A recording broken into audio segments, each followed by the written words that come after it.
Hey, what's up? This is EJK. This is going to be a TvT analysis between Maru and TY played from Pro League. This is a very good game to analyze from because both players play very strong macro styles with their own unique twists to them. Maru tends to prioritize his army control, his army movement, whereas TY prioritizes a more mechanical based approach by simply having more stuff than your opponent. So he's prioritizing having an economic advantage and having a higher base count than his opponent. Both players are going for a Reaper expand, although TY has decided not to SCV scout, whereas Maru does SCV scout. Maru ends up forcing that command center to be placed a spec off and pulls an SCV off from mining. So although Maru is losing mining time with that SCV, so is TY, and already we are seeing very different scouting deviations from both players. TY is basing all of his information off of the fact that Maru is like 99% going to play some sort of standard macro opener, and so TY doesn't need to scout that, and he's kind of playing his opponent as much as he's playing the matchup. Maru, on the other hand, wants to get all that scouting information, and he doesn't care if you are bomber and you always play macro, or if you are SOS and you can do some cheesy things. He's always going to be scouting you because it's a part of his play style. And I like Maru's approach better because it's very important in this game to have up-to-date information on what your opponent is doing. I don't mind TY's calculated risk by taking this very fast third command center though, but as is in a pool stage, or like a group stage, or just open bracket stage, or even just regular ladder play, this isn't the best type of play that you want to be taking onto the ladder with. This is more for tournament style games and pro league games where you have information and knowledge of how your opponent plays already that you can use to your advantage. So with TY's faster third command center, he's obviously going to have a slight economic advantage. Other than that, both players are doing pretty much the same thing. They're both getting a Viking. They have tech labs on their factories, and they're going to be starting their siege tank production soon. TY's Reaper gets in, is able to see that Maru isn't doing anything out of the ordinary, and even seeing that Hellion means that there, like, even small things like seeing the Hellion means that there's most likely not going to be a Cyclone. If you were going to open a Cyclone, you generally make a tech lab and get that Cyclone out as fast as possible because you do not want to delay your siege tank count.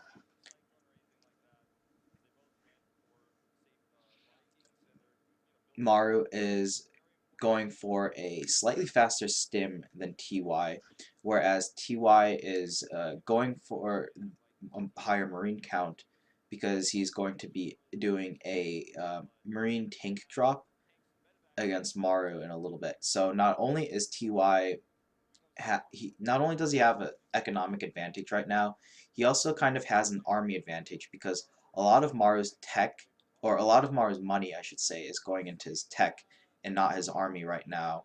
Whereas TY, a lot of his money is going into army and economy, but not tech. Scans coming out from both players. They both see the third CCs, and both have the reactor on the starport. Having the reactor on the starport is really nice because it allows you to buff up your air unit count so that you can get a lot of Vikings out, or you can get faster medevacs out for your tanks. As we see here, both players, well, having the tankovacs ready, whereas TY using the medevacs to boost across the map to do a drop.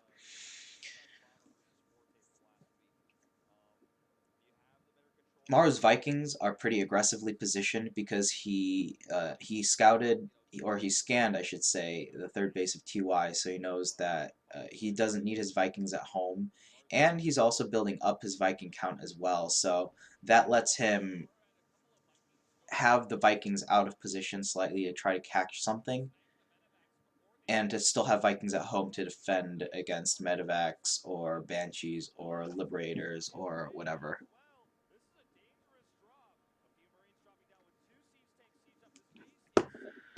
This drop by TY doing a lot of damage. Denying the mining time is probably the most important thing that's going on here, and then trading out is the second most important thing.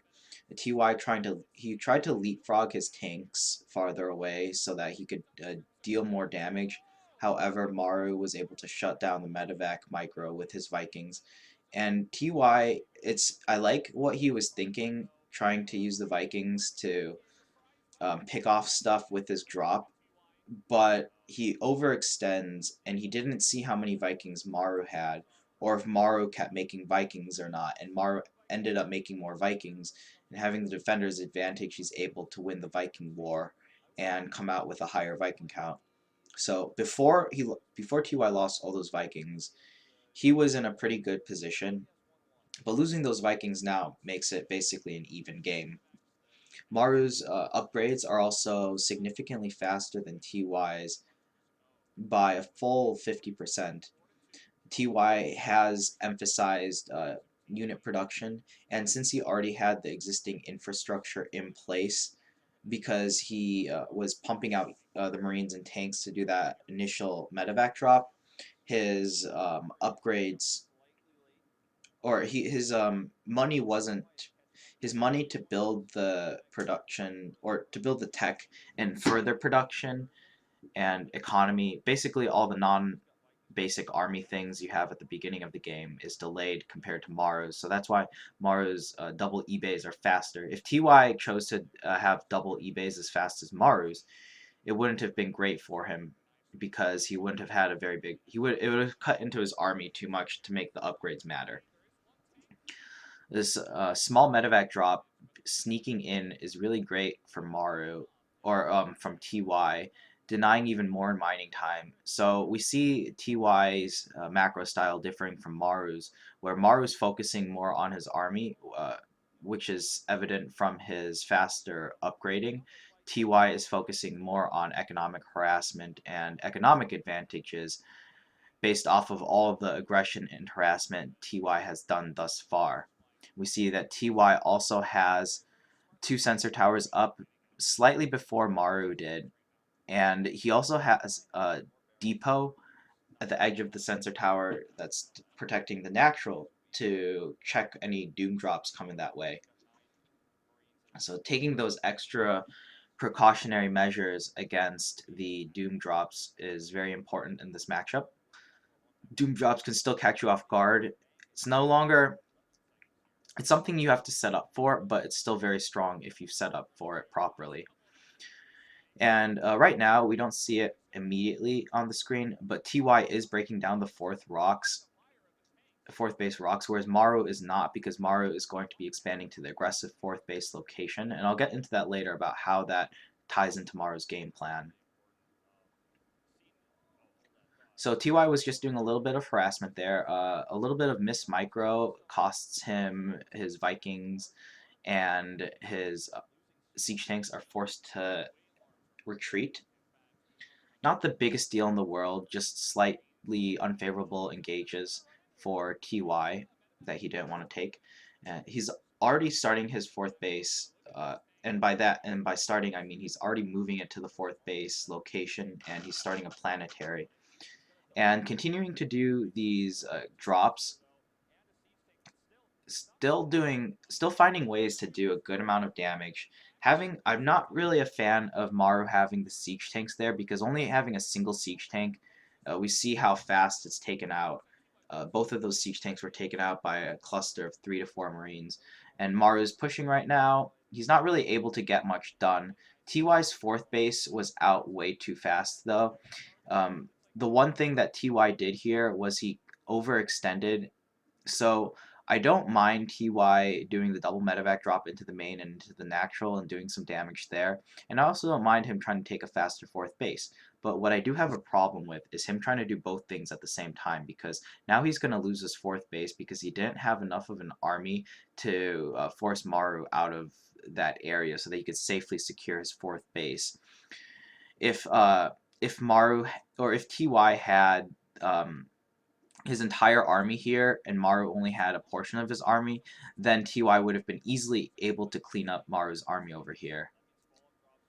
We see twice as many siege tanks as Maru has here, and probably twice as many Marines looking at that big blob of Marines at the minimap. But TY isn't able to capitalize on the higher army value immediately, and so he loses his fourth base. And now Maru is placing his fourth base as well. So if we take a look at how the map is designed, TY took his fourth base over here. That's kind of the more defensive fourth base. And it's a more macro-oriented fourth base because then you can naturally leapfrog to the fifth base over there and you're defending the same area with your army. Maru's fourth base, however, prioritizes aggression. There isn't a very easy fifth base that he can take. He ends up floating his main base to this base over here for his fifth base. And having the fourth base in this aggressive area means that it's going to be closer to his main army, so that any harassment done to this fourth base is going to be very hard to do, and it's going to be also very difficult to try to siege up that base as well. So having this fourth base offers both defensive and aggressive benefits to how Maru is going to be playing. And since Maru is wanting to keep his army all together, he's grouping up his army now. This is the main point of contention, this area that his main army is walking over right now on the minimap. This is the main area that is going to be very important for TY to hold if he's going to secure his fourth base in the later stages of the game. Maru just poking forward, not being able to do any damage quite yet. TY's fourth base, even though he had to restart it, it's still about the same time as Maru. So he's still in a very good economic position, even though he lost that fourth base. So now we see a kind of wonky situation where Maru is caught out of position. He didn't have any vision on this side of the map, so he wasn't able to see TY's army get over here, and so as a result, his army is way out of position. And this is a very scary position for TY to have siege tanks in, because he can directly harass the third base. Maru trying to do as much damage as possible, not really able to break into the siege tank line because he has so many siege tanks, and he's circling outside because there's no way he can fight from the other direction, and he's trying to break TY, but this doesn't end up going very well for TY, only because, well, it goes well. Oh my gosh. I just completely miscalled that. It's the second fight, I believe, that doesn't go very well for him. So that first fight went okay for Maru, and TY only has about 5 tanks left, 4 now. So his siege tank count has been cut in half, basically. And I believe it's coming up. I thought it happens in that position where TY makes a micro mistake, and I thought that was it, but I guess it wasn't.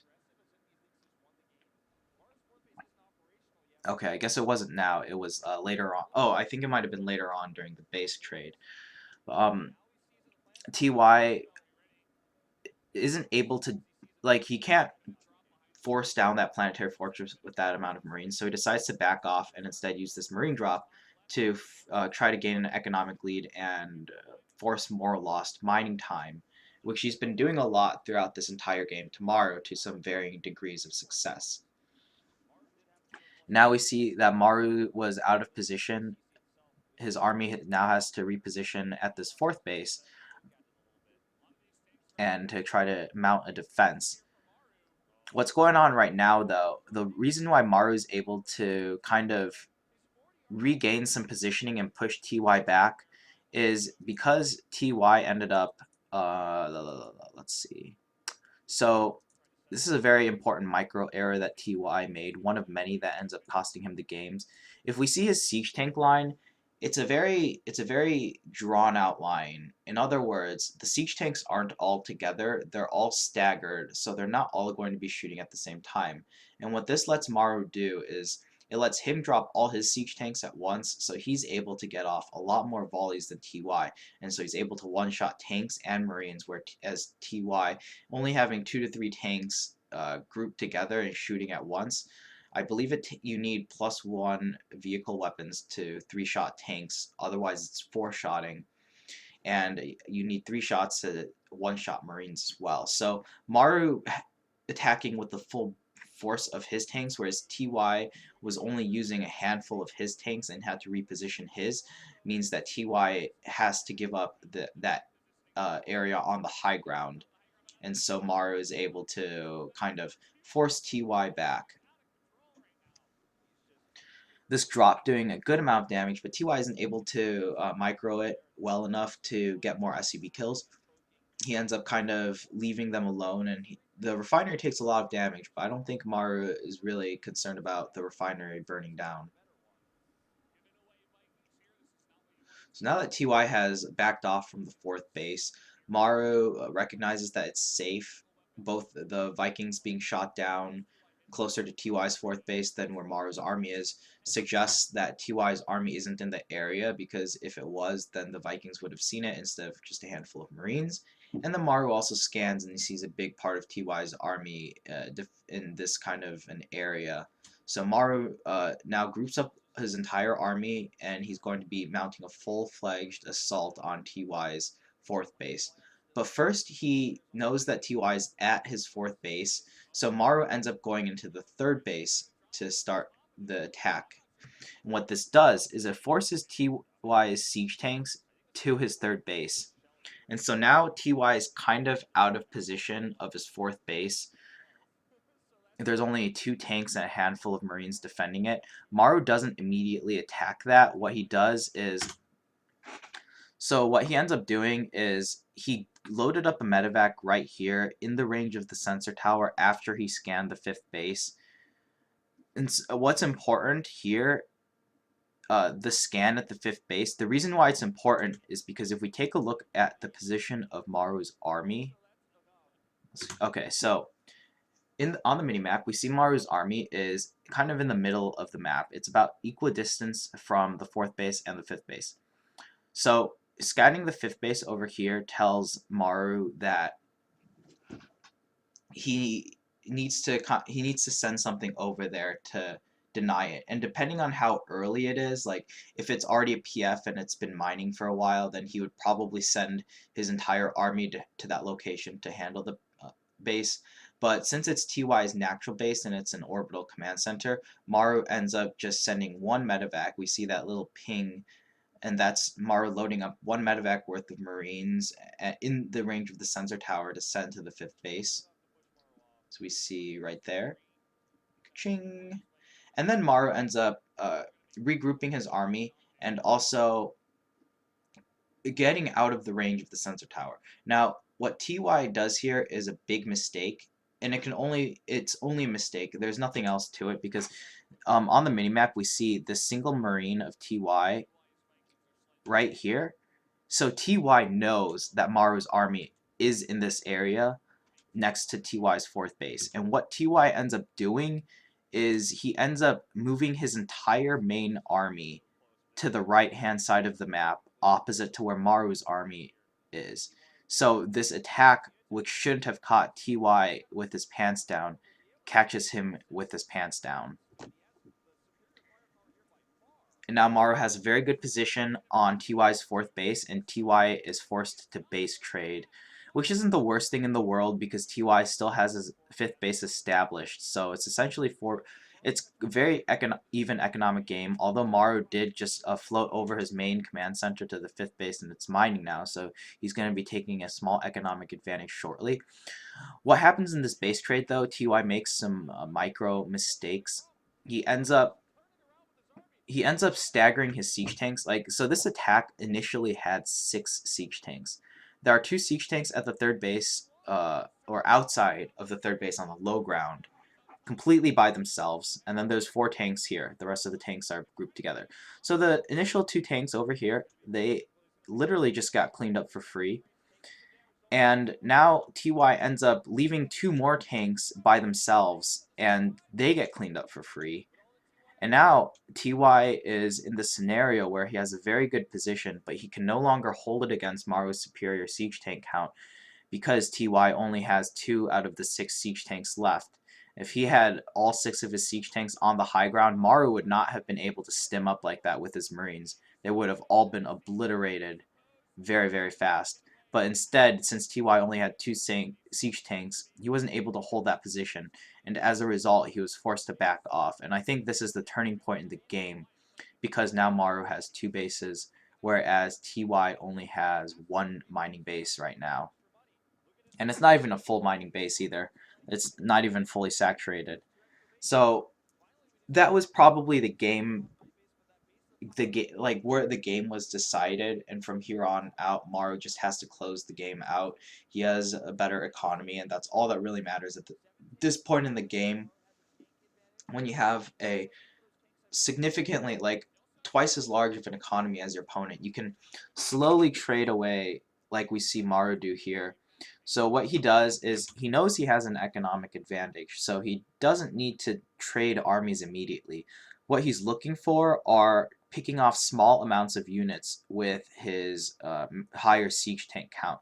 So we see him land some siege tanks, he picks off some Marines, and then he lands some more siege tanks, and he picks off this lone tank. So he makes sure he doesn't land his siege tanks in range of these 3 siege tanks, and he just lands it so that he can pick off that 1 siege tank, which he does.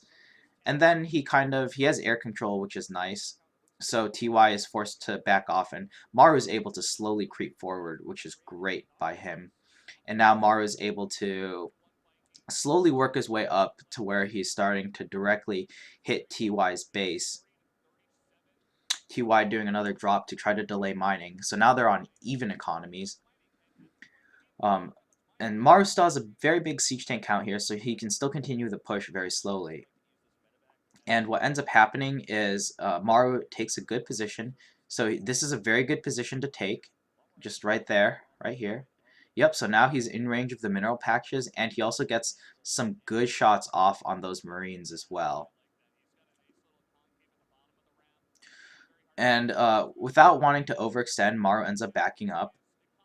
So what happened there was he took a bunch of small micro engagements and he chipped off small parts of TY's army, and that's reflected in the supply advantage we see that Maru has as well. And now Maru's doing even more damage to TY's already damaged economy. TY is forced to pull all of his SCVs. I don't think he really needed to pull all of his SCVs. I'm not really sure. It was a very close call. But he does lose a significant chunk of them, so he no longer has an economy, essentially, and he only has, I believe, 3 orbital command centers as well, so he doesn't have much comeback potential with those mules to make up for the lower SCV count. TY trying to do some light pressure here at the 4th base. Not really able to do much else, and as a result of trying to do that light pressure, instead of drawing Maru's army towards those 2 tank evacs, Maru is able to completely wipe out this base by TY because TY no longer has any defense at it. TY's entire army is on the left side of the map in that little blob over here, and then in these 2 tank evacs, which do end up getting cleaned up, I think? Nope. I guess I just don't remember this game at all. Jeez. That's a bit unfortunate.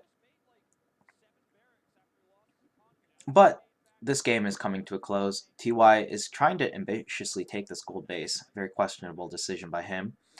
And he just kind of goes for the last fight because he knows he can't really do anything else at this point. And he gets absolutely cleaned up because Maru just had a much bigger army, and GG is called. So, yeah, it was a very high-level game between 2 players. Maru ends up winning because although TY had economic advantages and he did have the better build, Maru was able to make a comeback due to the fact that he had stronger army control and stronger army positioning, catching TY off guard and killing his fourth base, enforcing the base trade, and then TY making some more micro mistakes during the base trade situation really solidified Maru's lead, and Maru was able to turn it into a win. And that's the end of that.